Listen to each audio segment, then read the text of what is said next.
Hi, everyone, and welcome to Marketing Mindset. I'm Madeline Evans, the marketing manager at Setup. At Setup, our mission is to connect marketers with the right people and the right resources. And one of the best ways we can do that is by learning directly from the experts shaping the industry every day. You may know our CMO Spotlight series where we feature top marketing leaders. Marketing Mindset is a little different. This series highlights the specialists, strategists, media managers, creatives, and operators who are making the magic happen on the ground floor every day. Because great marketing doesn't just happen in the C suite, it happens through the mindset, creativity, and expertise of all the people doing the work. Today, we're excited to talk to John Mangan, the Director of Marketing for Big Brothers, Big Sisters of Atlanta. Hi, John. Hey, Madeline, great to be here. Good to see you.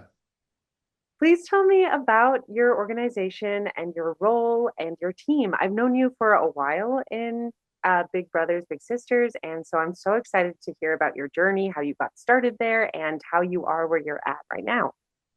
Awesome. Well, yeah, we appreciate you and your connection to the organization.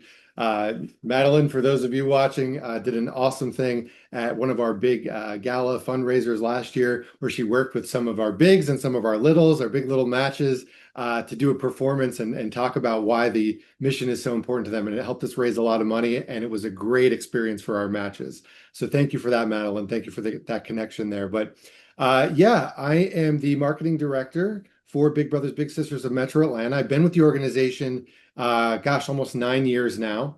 Our mission is to inspire and ignite the promise of youth here in Metro Atlanta, and we do that through the power of mentorship by pairing either in one-to-one matches, big brothers with little brothers, big sisters with little sisters. And we also do group mentoring and in-school mentoring. And there's a lot of different service delivery options that we do to get this idea of mentorship and looking towards the future and helping kids feel more connected to their schools, their communities, their families, things like that. So it's a great mission that we have. We are celebrating a milestone where we served over 3,000 kids last year, which is a new milestone for us in recent years. We aim to do more than that this year, and it's just through the support of terrific folks like yourself helping us get the word out, helping give great experiences to our matches, our volunteers that do such great work with our kids. So we're continuing to grow. We're continuing to see more of an impact in Atlanta and the 11 metro counties that we serve. And I'll say also just the results are terrific. So, what's great about mentoring is we see 99% of our kids are promoted to the next grade on time. 99% of kids completely don't touch the juvenile justice system. We see kids that are 20% more likely to enroll in college, mentored youth. And we also see mentored youth earning 15% more on average over their lifetime. So there's a measurable economic impact, social impact, mental health impacts are terrific. So, the work is really important, and I'm just proud to be a part of it. My goodness, it is incredible to hear those results. That mission is so important and crucial for our world and those kids. And personally, as someone, like you said, who has been involved, just the tiniest bit, being involved with the bigs, the littles, just the org that you work with is inspiring and such an honor. So I'm curious how you got involved. What about this mission spoke to you? What about your career path led you to where you are today? What interested you in marketing in general? I just want to hear it all. Yeah, that's a great question. That's really interesting to kind of think back on it. So just like a quick overview of my career background, I started in sales, particularly in the staffing industry, IT staffing. So I learned a lot kind of early on in my career about sales, about being able to speak to anybody at the drop of a hat, make them feel comfortable. Whether that was a candidate looking for a job or a CEO looking to fill, their CFO or director level job, whatever that might look like. Learned a lot about digital marketing and social media in that role and in doing the recruitment side of things, and looking for candidates that were looking to expand their careers, change their careers, that sort of thing. And also around that time, got involved in how we actually met each other was in the comedy world and the comedy space in Atlanta, right? So started doing a lot of improv, a lot of like stand up and like hosting different shows. And through that, got an agent and started to do like commercials and voiceovers and got to start writing, do some copywriting on commercials. So, even so, still while I was working in sales, sort of that passion for comedy and for performance and for creation led me down a path where I was able to also do some freelance work that was more in the advertising space, I guess you could say, in addition to some acting roles. And so when I was looking at a time at a career transition, I really wanted to kind of marry the idea of being creative, being able to generate content, and put my heart and soul into it, and use that sales and interpersonal relationship building background that I had as well. And marketing was really a terrific fit, the marketing roles that I saw. But it was huge for me that I wanted to be involved in something that was mission focused. Even being in staffing, I looked at it, as I'm helping folks build their vision, build their either their vision for their future, for their career, or helping folks build their business and what the vision for that could look like. And I've always been involved, whether it's at a community level or being politically minded. It's always important to me to do something with purpose and approach any endeavor with a sense of purpose. So for me, looking at Big Brothers Big Sisters and their mission has always resonated with me. I think the idea of just uplifting youth furthest from opportunity is a responsibility that we all have to share our talents with our world, with our community. And Big Brothers Big Sisters has really refined that ability to mentor a child and just be another caring adult in their life, in addition to their parents, guardians, teachers, all the other mentor figures they may have in their life. And I was just so excited by the vision for what Big Brothers Big Sisters offered the future of Atlanta. So as looking to kind of transition from sales and copywriting into more of a marketing role, got started with Big Brothers Big Sisters during a time when they were rebranding nationally. I think it was 2017, 2018, where there's about 300 affiliates throughout the country. Big Brothers Big Sisters of Metro Atlanta, one of the largest affiliates across the country. But we're doing a rebranding to kind of unify the brand and kind of take advantage of all those different agencies throughout the country and have one sort of national story, national logo. So we introduced the new logo in 2018 and did a massive rebrand of all of our websites, and just kind of our voice digitally and in our press work and all those things. So I came on to kind of help with that transition with the rebrand, particularly in the digital space and the digital marketing space. So stayed on through the rebrand, learned a lot, really fell in love with the organization, continued to, and I've been there, ever since, and has brought me from social content and digital marketing into overseeing the marketing department. So it's been a great tenure here at Big Brothers Big Sisters, and I'm excited for what the future holds. I love that you found where you're supposed to be, where you're meant to be through that journey. And it's so inspiring. I mean, again, I've only had the littlest taste of being around the people who make your org exist and the people who volunteer their time. And it is so life-changing and so beautiful. I'm curious about, you mentioned the rebrand. Do you want to expand at all about that? I Sure. know. Oh, great. Yes. Yeah, absolutely. Yeah, it was really interesting. So there were, at the time in 2018, 2017, whatever the time frame was exactly, there was not a lot of brand unity. All right, and we have this great mission, but there was a lot of confusion. Is Big Brothers Big Sisters still around? I feel like I've heard of it. Is it Boys and Girls Club? Is it the same thing?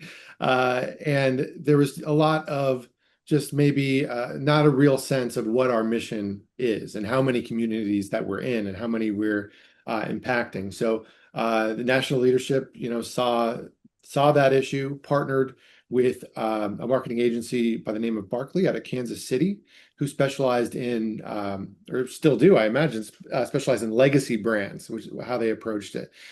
Which Big Brothers Big Sisters, is something that everybody has a general sense of, but maybe they don't know how to get involved in their community or what they're doing nowadays. Maybe they've heard of it, but aren't super plugged in. So that was kind of how they approached the mission of this rebrand.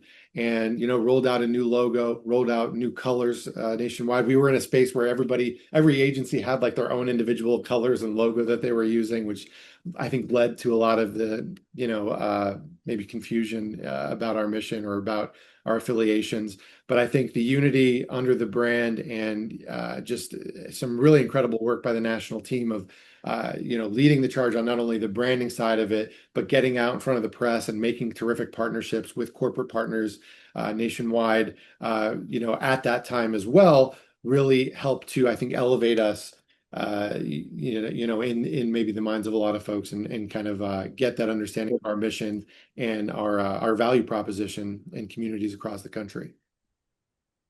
Fantastic. It just sounded like everyone needed alignment across the Absolutely. board, Hmm. right? Yeah. So, what was a pivotal decision you made that had a major impact on your marketing career? Was it switching from sales to marketing? What was that moment for you? So if there's a moment, I'd say that's probably it. I feel like there was a moment where I was like, I really, I like sales, and I know there was a lot of marketing involved in sales, right? When you're in recruiting, you're doing a lot of digital marketing, you're doing a lot of in person, you're doing a lot of picking up the phone or sending a lot of emails and making contacts. So I think, that hustle and that understanding of how businesses and different departments work, really, kind of fed into what my future would become. But I think as I looked around, do I want to continue on with sales, and how can I continue this path of really focusing on mission, and really doing something that I genuinely believe is a benefit to society? I think that really was a pivotal moment, and getting involved at this time of it was exciting and dynamic to do this rebrand, total new voice. We had our CEO, Kwame Johnson. We started the same month. He came in right around the time of the rebrand as well. So our agency has grown tremendously in the 8 years that Kwame's been there. But I also started at the same time, so I try to take a little bit of credit. Maybe not. Maybe not causation, but there is a correlation there in terms of timeline. But he's been a really visionary leader and helped us grow. I mentioned different service delivery models. Everybody knows our traditional one-to-one mentoring where we pair a big and a little, but we've gotten into a lot of different areas where we can serve more kids in schools. We hire trained mentors that go into the schools during the school day.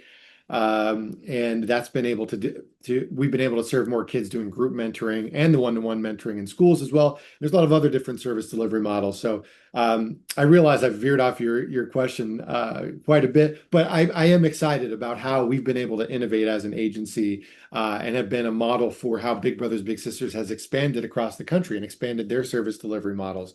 So I would say absolutely, to get back to the original question, yeah, I think that opportunity to really lock in on service and lock in on mission and going into the nonprofit and utilizing my skills that I've gotten from a varied background in performance and in sales and in digital marketing and copywriting, and bringing that all to my work today. Making that decision was really a good one for me. Great. And I feel like you already tapped into this next question that I'm going to ask based off of all of the amazing results you guys have seen in the last few years or decades. And also just even you briefly touched on all of the services that you offer beyond the ones that people primarily know. Yeah. But what has made you most proud in your marketing career? I feel like you're already so proud about what you do, but if there's a specific campaign, or if you even want to talk more about those services, that would be delightful. I'd love to hear about it. Yeah, absolutely. I do think so. Yeah, there's so much that I'm really proud of with this organization and how it's grown. I think when I started, the amount of kids we served was in maybe the 900 area.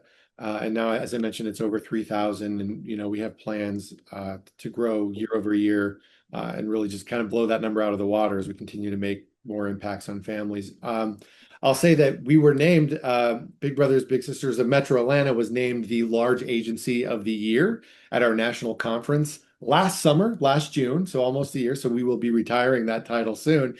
But just because of the different innovations and how much we've been able to grow, I think we're the fastest growing agency in the network in terms of youth served. And I'm just proud to be able to support the work of the superheroes that work with the kids every day, that work with our volunteers every day, the superheroes that really help raise the money and help to fund this great work that we do.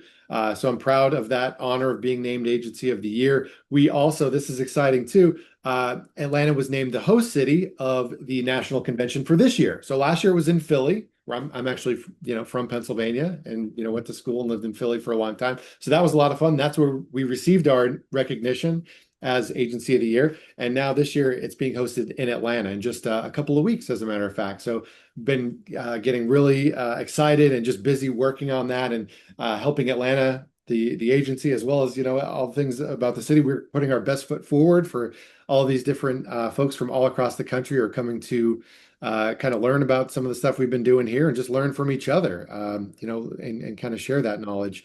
I will also say too, I mentioned a little bit, and I'll get into it a little bit more because it's so cool to me, is this program that it didn't exist when I started. I think it's maybe in its fourth year, I want to say. It's relatively new. We started a program called Level Up as a pilot program in an effort to reach more kids. There are some barriers for families being able to come to our offices for an interview and match meetings and being able to, have their bigs go out into the community. Sometimes there can be some friction or some barriers to families and kids participating, in the program. And our CEO, Kwame, who I mentioned earlier, he was getting calls from principals coming out of COVID, kids returning to school with missing some of the social skills that you might have otherwise had, if not for that pandemic, that pesky pandemic. But was getting a lot of calls from principals. Just, we need mentorship in our schools. We want every middle schooler in Atlanta public schools, or in DeKalb County, whatever it looks like, to have a mentor. And we really thought about that. How do we scale these amazing results that we have? The results that I mentioned earlier are kids avoiding the criminal justice system, reporting stronger mental health, and just performing better in all aspects of their lives. How do we scale that to reach more kids with the friction that we see in place? And the answer to that was to actually hire and train what we call lead mentors. And they go into the schools during the school day. And when kids have an opportunity in between classes, they have time scheduled with either group mentoring that's focused on socio-emotional learning and skills, or one-to-one, or both in a lot of cases, depending on what the families and the kids are comfortable with and what they need. And so this started as a pilot program, just a couple of classrooms, I think in one school initially. And now we are in 5 schools serving more grades every year.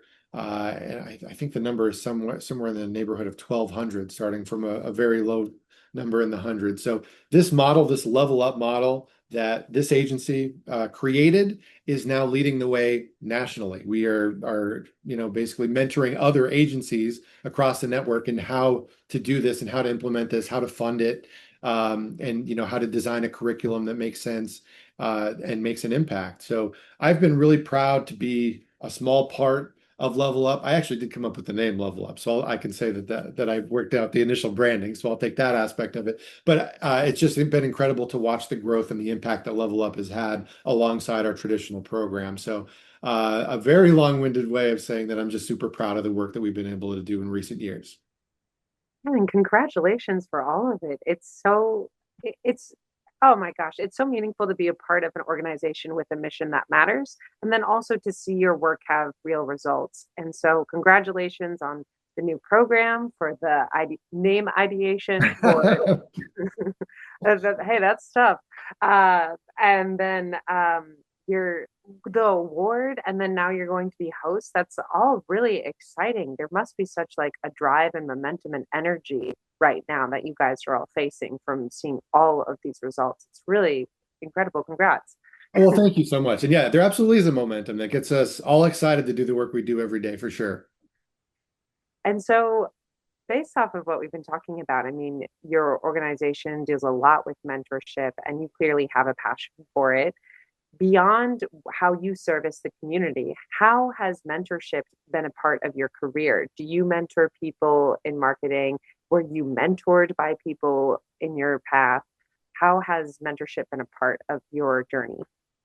That's a great question, Madeline, and it's something that we speak to at almost every public event that we have for folks that are maybe new to our organization or new to what we do. But everybody can think of a time in their life when they had a mentor, whether it was a family member, aunt, uncle, parent, whether it was somebody at the school, a teacher, a counselor, a coach, all, different walks of life. Everybody has had a time in their life, or maybe many times in their life, when they benefited from having a mentor. Also, I'm sure there are just as many people that can think of a time in their life when they could have used a mentor, when maybe they could have used another caring adult or another perspective to help them get over the hump or help them out with a challenge that they were having. So this idea of mentorship is one that's really universal, and helps us in our marketing efforts because everybody can close their eyes and really have a mentor pop in the head or think of a time when they could have really used a mentor.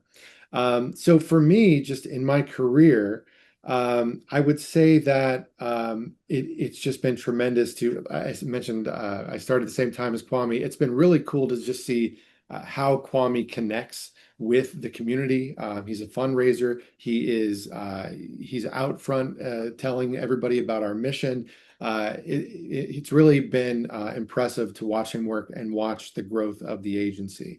Um, and just in my personal life, I coach kids basketball. I coach kids baseball, which is a lot of fun. I love doing it. It's one of my favorite things to do. I love waking up on a Saturday morning and getting ready, getting everybody get their jerseys on, get in the car, and just start talking basketball, talking baseball. But then also just interaction with the kids and how excited they get, and to see what they get out of, see them get past the challenge and see something click for them. I get a ton out of it. I love doing that stuff. I try to stay involved at my kids' school. Just always doing whatever I can to just be involved with my kids and just be involved with the community. I'll also say that we've been able to. I think there's a real great cross collaboration because mentorship is baked in at Big Brothers Big Sisters. Not only is that the mission we do for the youth of Metro Atlanta, but I'd say there's a real streak of looking for opportunities to either guide somebody that's looking for guidance career-wise or task-wise, or to be able to ask for that help and that guidance. I feel it's really baked in what we do, and the cross collaboration. I mean, I always say that our marketing team is like a boutique agency that we just serve because there's so many different needs throughout the department. We're fundraising, we're working with corporate partners, we're doing brand partnerships, we're working with influencers, but we're also working with families. We're working with parents and guardians. We're working with our kids, and we're raising those funds, we're raising those grants. So marketing, is kind of sits in the center of all of it, and we serve all these different areas. So the cross collaboration piece for me to feel a comfortability or anybody else to go to another department and be like, hey, teach me about what's going on here so that I could really be of service to you. That spirit really, in my opinion, is really strong within Big Brothers Big Sisters of Metro Atlanta, and I think helps drive everything forward. That spirit of curiosity, and also the spirit of guidance to kind of help folks understand and get to where everybody's headed. I love the phrase spirit of curiosity. I think it's so important as a human, as a marketer, as an improviser. Like, Yeah, curiosity is what connects people. And I also loved you talking about your favorite thing is to get up in the morning and coach a team because I love I, it. yeah, it's very fun. It's a lot of energy. I was a Yeah, basketball, you're always working with kids. You know what it's like. yeah, I specifically coached third and fourth grade boys for 3 years in basketball. And it was Oh, like, all right, wait, I buckle forgot you up. coach basketball as well. That's right. Well, we should trade some plays after this. I gotta Oh my, use a it hand was there. very like rec league, not that serious. I hear you. But Same here. But Yeah. having that presence and that involvement from an adult or just someone who cares is one of the most important things for kids, for other people. Like, beyond being a child. Like just having someone who is invested in your growth and cares about you is can change someone's life. So I love that that's just who you are. I also have a question based on what you said about your how your marketing team is involved in every department and helps out with everyone. How does your team manage to wear all those hats and to create that collaboration with everyone? Yeah, that's a great question. Again, Madeline, I keep saying that's a great question every time, but your questions are great. What can I say? I gotta call it as I see it. These are You great inspire questions. me. These are awesome. What was the question again? No, I'm kidding around. It's Uh, good.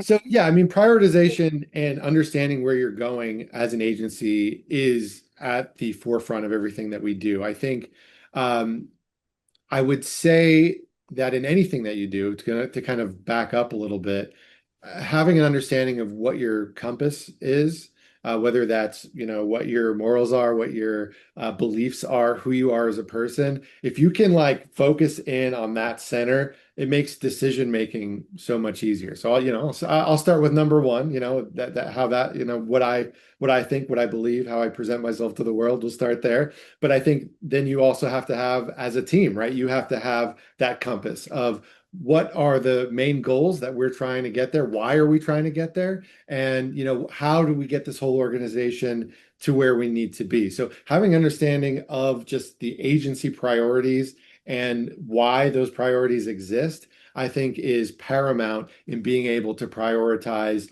different tasks, different requests, different things like that. So if you kind of know your true north, you can slot things in where they need to go, right? And also just say operationally, a really big game changer. We implemented Asana a few years ago. Have you used Asana? I really Yes. like it. I've worked with a similar software. The name escapes me right now, but I used to do some writing when I was freelancing, some blog writing, and there's an editorial board. And I kind of like to use Asana like an editorial board to kind of see what ideas we have, where those ideas are in terms of progression in the task, and being able to move those along in a way where everybody can access and see that same editorial board. It's more of a project management board for me at this point, but implementing Asana and kind of using that as our request system or ticketing system helps us and others to see everything we're working on and to be able to give everybody project updates as things move along the pipeline. Great. Love a good tool recommendation. I'm Yeah, sure but I like the listeners, Asana. I do. great. We also use Asana How you doing? in different ways. But it's primarily me who uses it. I love a tool. You clearly are very purpose driven. And so, how does purpose drive marketing efforts within your organization? I'm not going to say that's a great question, but it is a great question, Madeline. How does purpose drive what we do? So we have different audiences that we're serving, right? So not only are we hoping to recruit volunteers, which I would say that's maybe our biggest challenge right now, is that there are more kids in Metro Atlanta that have raised their hand to say, I want to mentor, I want to be involved in this program, then we have volunteers to serve them. Kids can be on a wait list for a year, 2 years, 3 years sometimes. Um, we try to avoid that if we can, but sometimes that happens. So we look at that need of recruitment as a real primary driver of what our marketing is able to do, whether that's in-person events or just digital advertising to get folks interested, aware of our organization and how they can contribute, and kind of telling that story. So that's one audience we're serving, just the potential volunteer, the person who maybe doesn't know who we are, what we do, or how they can help, even though they may have an interest in getting involved in their community in a way that really is impactful. We also have the audience that we're serving, our corporate sponsors and corporate partners. We want to make sure that we're recognizing their contributions to our mission and the great work of teams of volunteers that come in and do different things like Big for a Day or like filling up like welcome or hygiene kits for kids in schools and different things that some of our corporate partners do. So we want to make sure we're highlighting all of their great contributions to the mission. We have our families. We want to tell them, what resources are available to them, either through us directly or through some partner organizations. And what the benefits are for their kids and being mentored with a big brother or big sister.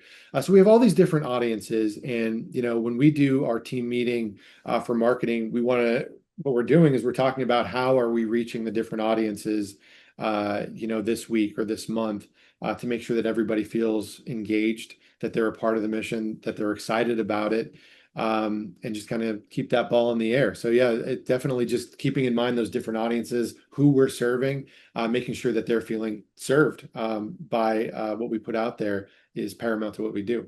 And that's the second time I've said paramount. I think it's because Stephen Colbert recently, he just ended his show. I've been watching that. So maybe I just have paramount as a word in my mind. But shout out Stephen Colbert. Great run on CBS. Oh, I hope he sees this. What a great guy. Yeah, I think that can be the biggest challenge is having different audiences and knowing how to cater to them. So that answer will be really helpful for those who have all those different segments. Yeah, it's a different voice for different audiences and different segments, right? So we want to make sure that we're capturing our brand voice best we can, but make sure we're speaking to folks in a way they want to be spoken to and want to be interacted with. Yeah. So what do you wish were different about the marketing industry as a whole? Hmm. Not that I wish it was different, but obviously the most impactful, craziest sea change we've seen has been AI, right? And I think we love a good tool. We talk about Asana. Asana has some new AI tools that are pretty cool. I think in terms of like brainstorming, idea generation, first drafts, different things, I think AI is really great. But I do see a trend as it's more and more incorporated, not only in marketing, just in everything that I feel there's maybe a dilution of spirit and creativity. I'm sure AI will evolve past that, where it'll make us look like uncreative oafs in the near future. But I think for right now, I'm a little anti-AI slop. And if you're listening, AI, I'm just joking. Uh, don't come for me when you self-actualize in it or self-develop in a few years. But I guess I would say I don't wish it were different. I just am very wary of where it's going. I like to keep my finger on the pulse of everything, all the news in that area, and make sure that we're using it as a tool. We make friends with the robots rather than making them our enemies. Yeah, I think mindfulness is the most important thing with it because people can read right through a post that or a visual that looks like it had no second lens or second like a usually they say like the AI first draft, yes, and then have a human review it is kind of what every talk I've been to, every like learning module I've done. But when people just like pass it through and don't even review it is where it's like, oh, there's a missed opportunity there. Yeah. And I saw something interesting, and it's not directly related to marketing, but I saw an interview recently that stood out to me that this author described it as, when you're lifting weights, one of the things that for muscle growth is time under tension. And, how you can kind of struggle through something is how you build and develop those muscles. Which I have a health and wellness podcast that I'll promote later on. No, I'm joking around. But I thought that was a really interesting way that if you're using AI to get a result, too much, too often, that end result without struggling through it, then maybe the end result suffers for that. And I don't know maybe how true that is, but I was just I'll say that I read it, but I watched it on a reel. Uh, but there's a very interesting article, wink, wink, that I read, and that was thought provoking and something I take into consideration. That's interesting. Yeah, I think I've seen similar quotes to that, or like diamonds are created under pressure, Sure. especially from artists who are posting a lot about it. Yeah. I mean, and we had great success. We recently partnered with Zapier, uh, the software company, on some processes where they came in and they helped us implement some automations with their AI products. We use Salesforce to do a lot of our tracking with, all the volunteers and all the kids and all the families. There's a lot that goes on behind the scenes there. And Zapier came in and helped us out with some automations that have really been game changing. And, we're starting to implement those things. So, like I said, we're making friends with it for sure, and just kind of keep our eye on it and use it as and make it a great tool. Perfect. Yeah. Again, love a tool. Love the tool.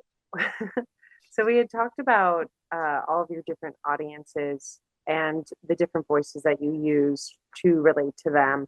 What other strategies do you find most effective in creating authentic and emotional connections with your audience? And how do you tailor your brand story to resonate across those different platforms or different target audiences? You know, I mentioned earlier, we did the rebrand in 2018, and part of that rebrand was consulting with this marketing firm that helped us on a national level. And something I always think of, I go back to something that was in their kind of initial report of Big Brothers Big Sisters being one of the most human brands there are. It's like it's right there in the name. It's about connection. It's about people.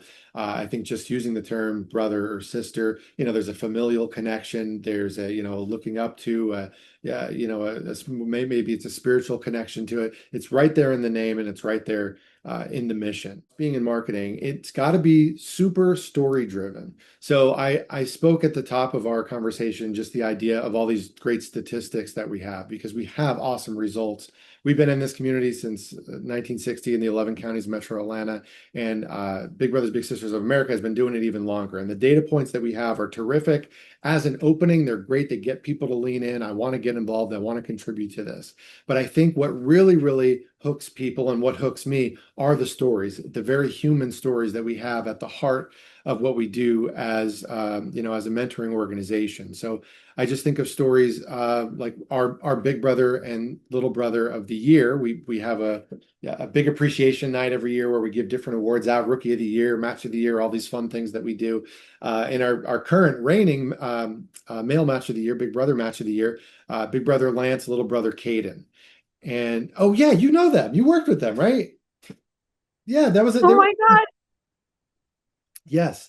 So you worked with them in November, and then we had our ceremony for Big Brother, Little Brother of the Year in January. So it was just a couple of months later that they found out. But yeah, that's right. I forgot you knew Lance and Kate. Aren't they great? Oh, they're so great. They're Oh my such a great goodness. match. They're so great. All of those people. I ran into Keon in at Kroger and I was like, I know you. And he was like, yeah. And we were like, big brothers. Just everyone. They care so deeply about their littles. And the I littles, like seeing them transform based on the big's guidance, it made me want to cry. And I only knew them for like less than 10 hours. Like and their connection comes across, right? Like just in that, maybe that brief amount of time, it really comes across that connection. And their story is incredible. So Lance, he grew up in New York before he moved down south, and he's publicly told this story. So I'm not telling tales out of school here. Is that his father was in prison when he was a young man, and when he was released from prison, it wasn't long before he had passed away and with struggles with drug addiction. And that was obviously on a young man. I think he was 7 years old at the time, something like that. Very difficult. His mother at the time found Big Brothers Big Sisters in New York, and Lance was paired with a match, and they had a lifelong connection.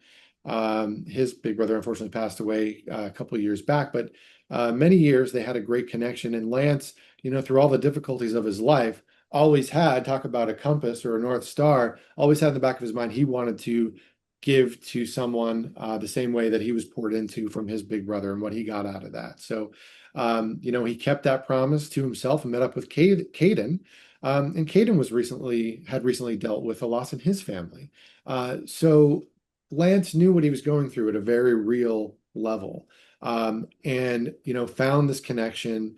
The people at Big Brothers Big Sisters, they do great work in terms of matching our bigs and our littles, and really, they made this pair and really uplifted each other, and to a point where Caden felt He's better able to express himself at school around his family, just felt more connected. Having the space of having conversations about growth mindset, about grief, about school, just with another caring adult. And Lance and Caden are such a terrific example of that. It's just stories like these that I think, that's the best way to talk about mentorship, and what Big Brothers Big Sisters does is just highlighting the stories, the very real stories that we have. Wonderful. Thank you so much for sharing that. So, what are the biggest challenges working in the nonprofit sector, and how does your organization overcome them? I think for sure, working in the nonprofit sector in recent years, political headwinds being as they are, funding has been a concern, I think, across the sector, not just with Big Brothers Big Sisters, because it does, take money to fund these programs and to do outreach and to, have all the infrastructure it requires to be able to support, these thousands of kids that we serve, and beyond that, their families and their communities. So funding is always going to be a concern in any nonprofit, but then particularly I think in this political climate where there's just a lot of uncertainty, economic climate as well when you look at it through the corporate lens. So I think this really doesn't, it applies to marketing in a sense, but it really is more with our executive leadership. Kudos to them for doing such a great job of, we have a really diverse source of funding. It's just not all federal funding. It's not all state funding. It's not all corporate funding. It's not all individual giving. It's really a diverse portfolio of our funding. So even through uncertain times, through some terrific stewardship by our executive leadership team, we've been able to stay impactful and continue growing even in uncertain times. And we talked briefly about like the types of tools and the messaging that you use for different audiences. Mhm. I'm curious, how do you maintain consistent brand messaging across channels and regions, locally versus nationally? What strategies and tools does your team use to manage this consistency? Well, to talk about a tool that we use that is really helpful is that we partner very closely with the national team, and they give us a lot of brand assets. We use Brand Folder, and we've been using that since the rebrand that I discussed earlier. So there's a lot of consistency in terms of just best practices for messaging, best practices for brand voice, and coming out with templates for content that look really great, that look consistent on a national level, so that we really are, raising all boats. That wherever you see this be, hopefully you're associating it with mentorship and with the great mission of Big Brothers Big Sisters. But I think having that really strong, centralized voice and direction coming from national gives us the opportunity then in Metro Atlanta to identify what that is, but then also how do we translate it to our audiences in an authentic way? Because I think authenticity is the biggest piece of what we do. So I think utilizing what we're given from national and kind of translating it locally is a big part of what we do. And we talk about brand voice a lot.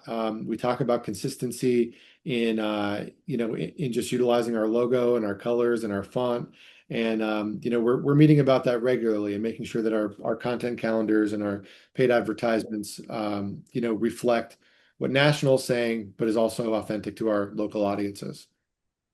So I just have a few more questions for you.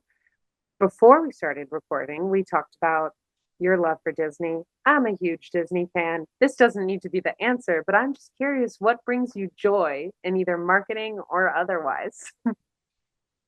Um, what brings me joy in marketing is I am very goal oriented. I have a Virgo moon, so maybe that's why. But uh, so I love hitting goals. I love setting KPI goals that are realistic, and I love motivating my team and working with my team to blow those goals out of the water.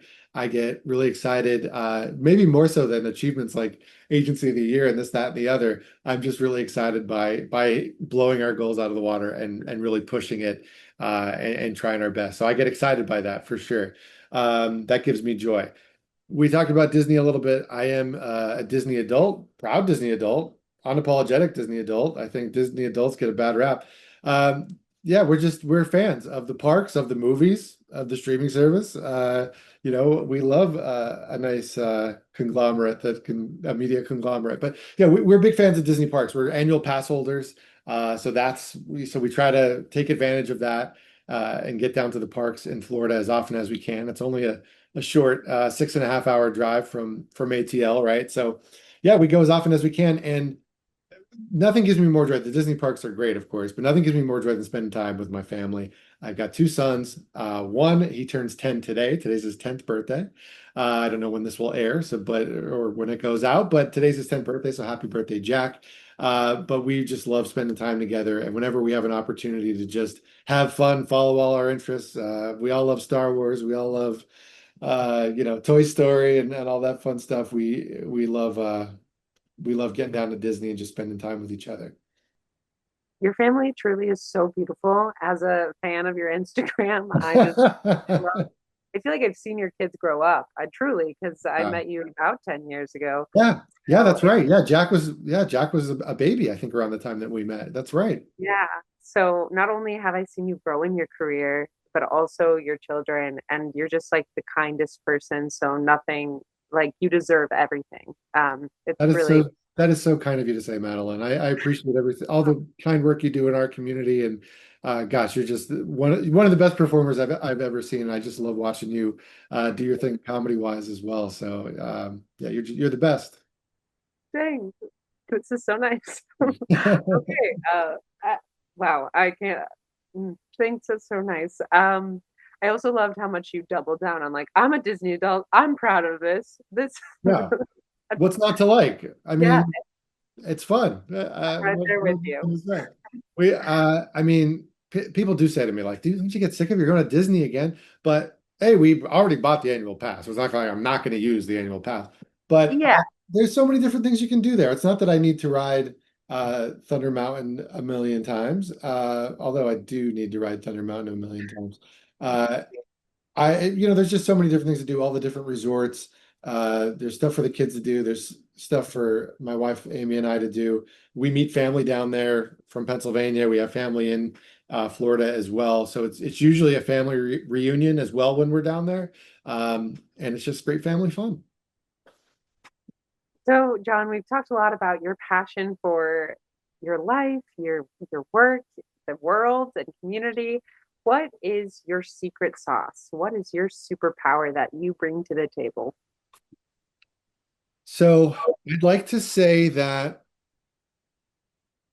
well, we're talking a little bit about Disney, so I'll say that maybe my secret sauce or my superpower is wayfinding. I'm a wayfinder like Moana, if you've seen Moana.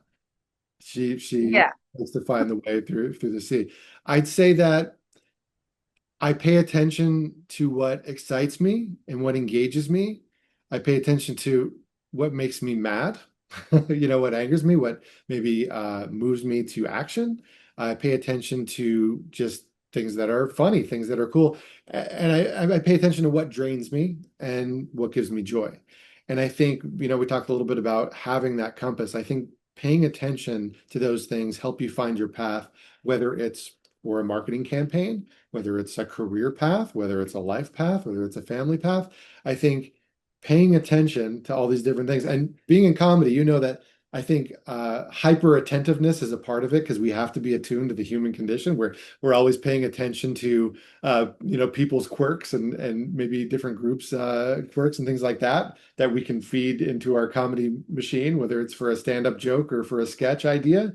But I think part of that hyper attention enables us to kind of see our likes and dislikes and our yucks and our yums. And I like to follow my yums as best I can. So I try to wayfind a little bit, and hopefully, I've been successful at that and try to continue to do so. That's an amazing superpower and so needed in leaders, just having that attentiveness to your team and then to your execs, to your audiences, especially when you have so many. So, and even just for yourself, like listening to your own intuition, I feel like I am so go, go, go sometimes that I forget to listen to, like, hey, what's actually bringing me joy? So I feel you having that and people being around you is probably really inspiring and helpful to them to guide them and find their own path. Like it's very cool. Thank you for sharing that. Of course. Yeah. I mean, I take a lot of that kind of idea from, I think the book is Designing Your Life, maybe I want to say. It takes design theory and you apply it to your life and your career. And I do kind of go back to that oftentimes. Kind of the idea is like nobody has one perfect path, um, but they can pay attention to their likes and their dislikes and form a path that really works for them, and make it their best path and their one true path. And that's something that, had a big effect on me reading it years ago. The design, the design theory basically being where you prototype something on a small scale, and if you like it, continue to grow it. And I use that day to day with my marketing team and just with my family as well, frankly. That's kind of how we work it. Start small, see how it goes. And if it works, keep it going. That's a great recommendation for life. And also, just I can't wait to get my hands on that book. When you were even talking about compass and purpose, I thought of Simon Sinek's Start with Why. So I have two more questions for you. What does the marketing mindset mean to you? So a marketing mindset to me, so it starts to me in my mindset with a sales mentality. All right. So not necessarily always got to be closing or always be converting, but I do look back at, my time in sales frequently and kind of what I learned there and just the mindset of being open and ready to talk about your positioning statement, what what services you can perform, what problems you can solve, and why it would be beneficial to work together. Whether it's selling t-shirts or for somebody actually make a huge life decision like becoming a mentor to a child or supporting a mentoring organization in a major way. I think the marketing mindset of being prepared and ready and knowledgeable about your thing, and just ready to be ABC, always be converting. Having that sales mindset is really helpful, I think, in the more creative marketing pieces that we do. Great. And then lastly, yeah, great, because this is just all full of such juicy nuggets. I'm so excited to share this whole conversation. Well, and you're just going to clip this out. This is just going to be on TikTok, just all clips of like lifestyle knowledge, right? Is that what we're going to do with Yeah, this? Oh, basically great. just Good, talking good, about not nothing else. good. Um, so yeah, well, truly lifestyle, like I think a lot of what you've said has been so applicable to a marketing career, but also just personal life.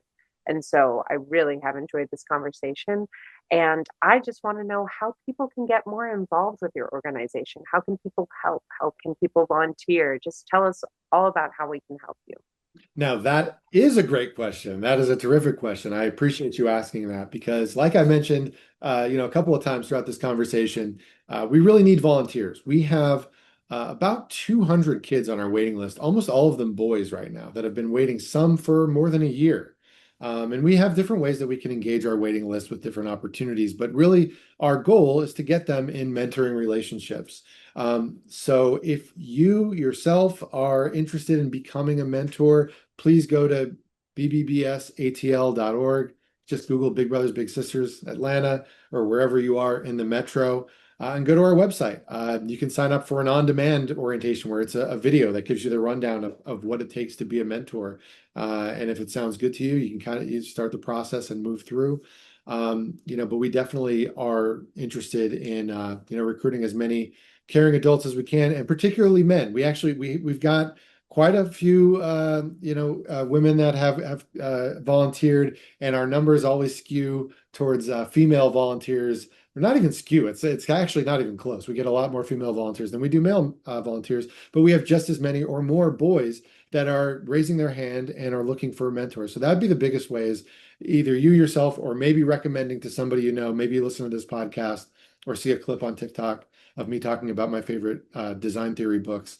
And then you recommend Big Brothers Big Sisters to somebody and get involved as a mentor. We also have really awesome events, whether it's opportunities for you and your team to volunteer for a day at like our back to school event where we give away backpacks and give haircuts to kids and all this different great stuff, getting kids ready for school, whether it's volunteering there or whether it's getting your organization involved as a sponsor, as a funder. And you, Madeline, you were at the Legacy event that was at the Fox Theater last November. We'll be back there in November. We just finished our biggest event of the year, Fashion Play 7. It's the seventh Fashion Play event we've done, which is a fashion show that has our big little matches and Atlanta Falcons legends and active players. And just a lot of celebrities come out to that. A lot of our corporate community comes out. It was at Mercedes-Benz Stadium this year and last year, so that's 2 years running. We had Arthur Blank in the house, the owner of the Falcons. Not only was it an incredible party, but we raised over $700,000, which is really urgently needed money to help continue to fund our growth and to impact more kids. So get involved with our events, attend an event, be a volunteer, get ready to help out, get ready to make an impact, and more importantly, get ready for it to affect you, your participation, more than it affects the child or the community. It's such an uplifting program, and I see it every day. So go to our website and get started. Wonderful. Is there anything else you'd like to share before we close out the conversation? I would actually like to share my lightning lane theories for Hollywood studios. So I think if you're going to start with tier one, you got to go Slinky Dog right off the bat. Actually, that's a Disney podcast. No, Madeline, I really want to say thank you so much. It's so good to chat with you. You're just so brilliant in your marketing work. I love whenever I bump into you at a marketing event. I appreciate your contributions to Big Brothers Big Sisters, of course. And I think you're just a terrific performer as well. I think you are you doing Fringe Festival right now? Is that a thing that I saw? Yep. How's that going? Can I Great. say that on this podcast, or is this like are you like Batman? Like this is Bruce Wayne on the podcast, and then Batman is at the Fringe Festival doing crazy stuff on stage. Definitely crazy stuff, but my setup is very supportive of people doing all sorts of things because we can bring that creativity back into the space, which is really great.